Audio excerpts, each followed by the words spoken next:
आज मेरे प्रिय श्रोता बंधुओं, अशोकनाथ टीवी चैनल में आपके समक्ष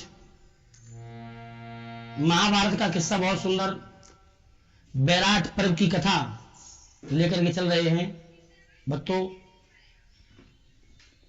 पांडवों और कौरवों का बंटवारा जब हो जाता है, पांडव इंद्रप्रस्थ चले गए, तो एक दिन दुर्योधन अपने गुरु द्रोणाचार्य के पास आया। द्रोणाचार्य कहने लगे, क्या बात है दुर्योधन, आज बड़े परेशान से लग रहे हो, क्या रात को सोए नहीं? बोले, हाँ सोया तो था। तो क्या फिर तुमने खाना नहीं खाया था? बोले, हाँ खाना भी खाया था। फिर क्या चिंता है? दुर्योधन कहने लगा, गुरुजी एक ही चिंता मुझे रह रहकर तड़पा रही है, मेरे सीने में भड़क रही है कि बंटवारे के बाद हो गया और पांडव सुख से इंद्रप्रस्थ में हैं, इन्हें किस तरह से और परेशान किया जाए। दुर्योधन को सुनकर के द्रोणाचार्य कहने लगे, दुर्योधन पत्र लिख करके पांडवों को इंद्रप्रस्थ हस्तिनापुर में बुलवाओ और जुआ का खेल खेलो। मामा शकुनी जुआ में बहुत होशियार हैं। शकुनी मामा की सलाह लेकर के जुआ खेलिए और जुआ खेलने से पहले एक शर्त लगाना कि जो भी जुआ में हारेगा 12 साल का वनवास और 1 साल का अज्ञातवास भोगेगा।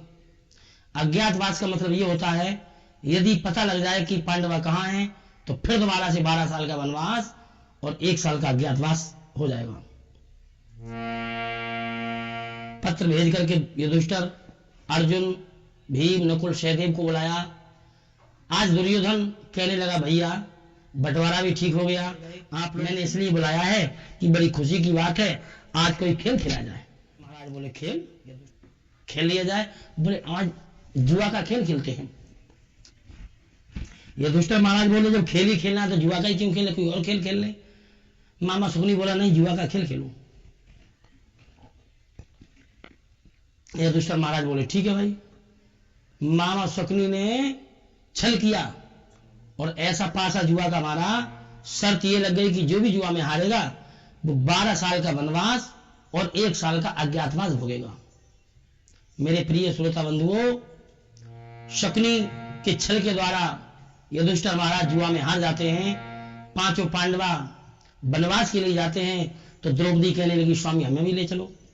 अर्जुन ने मना भी किया, लेकिन द्रौपदी ने वही सीता वाली बात कह दी कि जिये बिन देह नदी बिन वारी, तैसे ही नाथ पुरुष बिन नारी। आज 5 पांडवा और द्रौपदी वनवास को चले हैं। कांडिल वन में इन्होंने 12 साल बिताए। 5 वर्ष इंद्र के यहां अर्जुन रहे। उर्वशी नाम की अप्सरा अर्जुन पर मोहित हो गई और अर्जुन से विवाह करने की बात कही। अर्जुन ने कहा, उर्वशी तुम तो हमें माता कुंती की समान लगती हो। तो उसी वक्त 1 साल जो अज्ञातवास का था वो बुरी तरह से नहीं खटक रहा था कि 1 साल अज्ञातवास में हम कहां रहे। तब तक व्यास मुनि आ जाते हैं। उन्होंने कहा कि तुम अज्ञातवास के लिए बैराटपुर में राजा कमलनयन के चले जाओ। 5 पांडवा राजा कमलनयन के जाने लगे। कैसे? व्यास मुनि ने कहा था कि तुम 5 अपने अपने भेष को छिपा लेना, 1 वर्ष का समय राजा कमलनयन के यहां काटिए। अवली ने भेष छिपाए, चले नृप कमलनयन के पास। कैसे? अरे सीधी ले लई गेल, चमक उठे महल भूप के उन्यारे। एक 6 कोर कट गए बैठ रे पंडवा भैया सारे।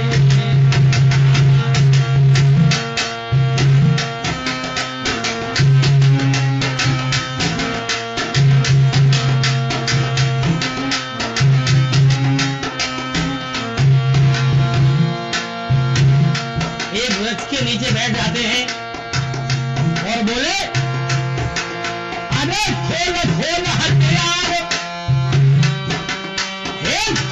खोल हथियार, सबन बैदार, भूपय पधारे, भूमय पधारे।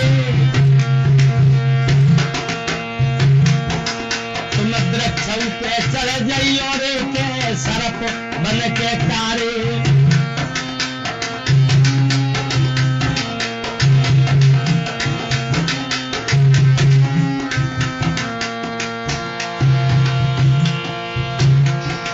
अरे विपत मरिया सब पे कर गई, एक दिन सब सताए हुआ। अरे विपता पड़ गई शिव शंकर पे, जब भस्मासुर पड़े उछाल।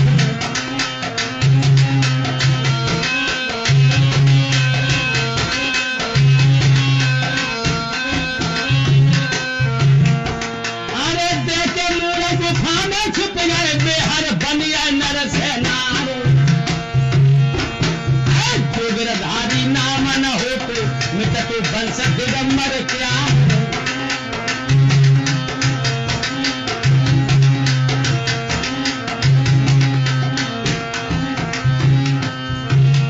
भैया होनी है बलवान, बुद्ध के चक्कर में आरो है।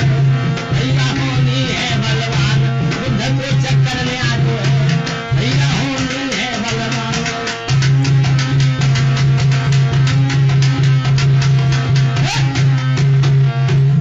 आज भक्तों, पांचों पांडव एक छेकोर वृक्ष के नीचे बैठ जाते हैं।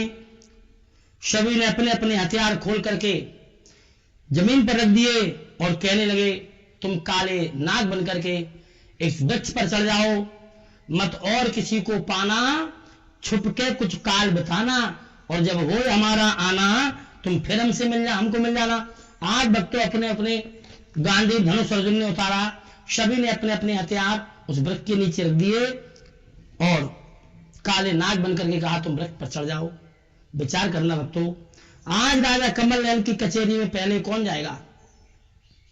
विचार करने लगे आपस में पांचों पांडवा। धर्मराज युधिष्ठिर महाराज कहने लगे, सबसे पहले मैं जाऊंगा।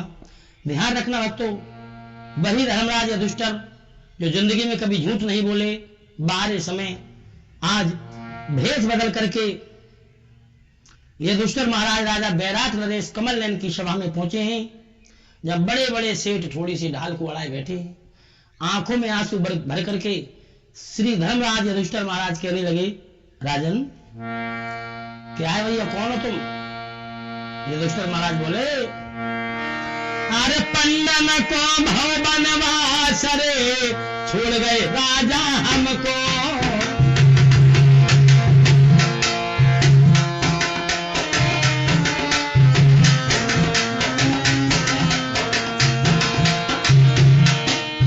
सिखलाते थे सारे खेलना राजा उनको।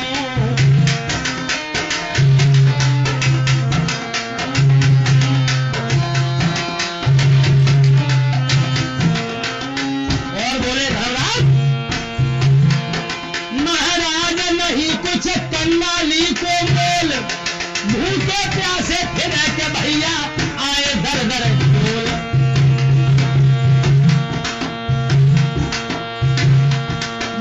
धर्मराज ने आज राजा को वचन सुनाए, ऐसे धर्मराज ने आज सभा में वचन सुनाए, ऐसे धर्मराज ने।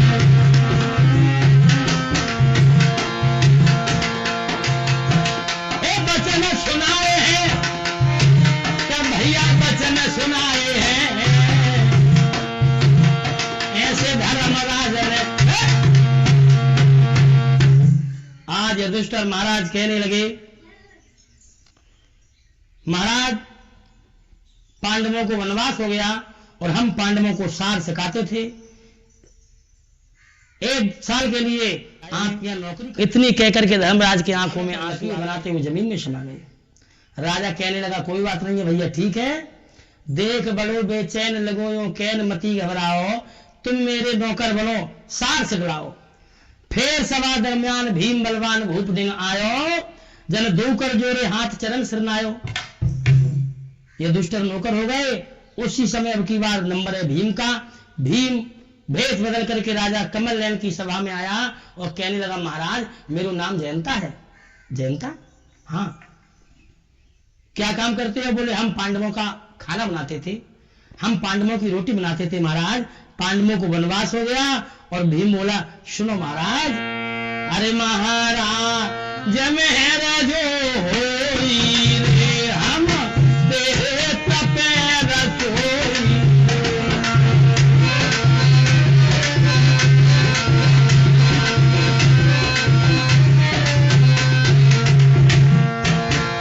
मेरे विपता में ना कोई रे बंदा छोड़ गए निरमोही रे मेरे।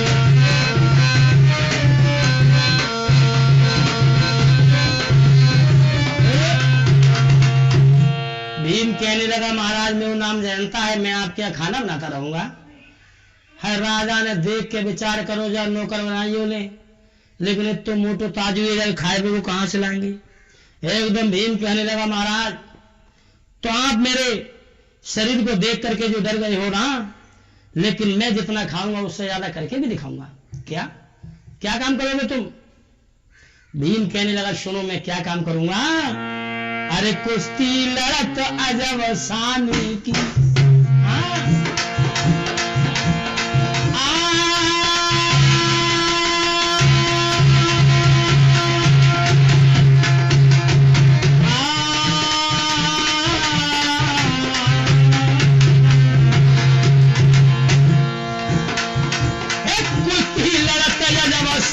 की आदत पड़ गई पहलवानी की।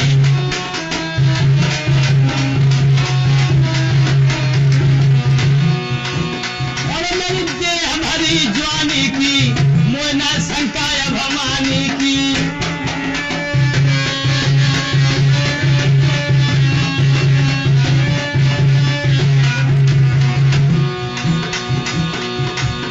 और बोला है भीम मैंने जवान बरोबर को ना छोड़े, आज जो कर समर भूम कर जाए। जा मैं भूपत मेरी झूठी मानो तो मोह लड़के लीजो यजमान।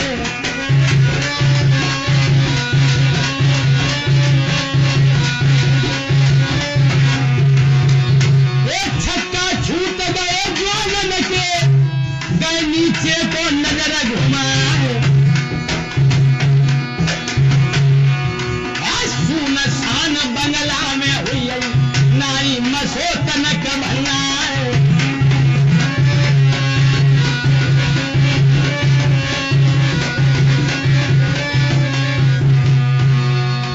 होनी की बदरिया छाई रही है धीरे धीरे, ये जवानन पे मुसीबत आई रही है धीरे धीरे धीरे धीरे।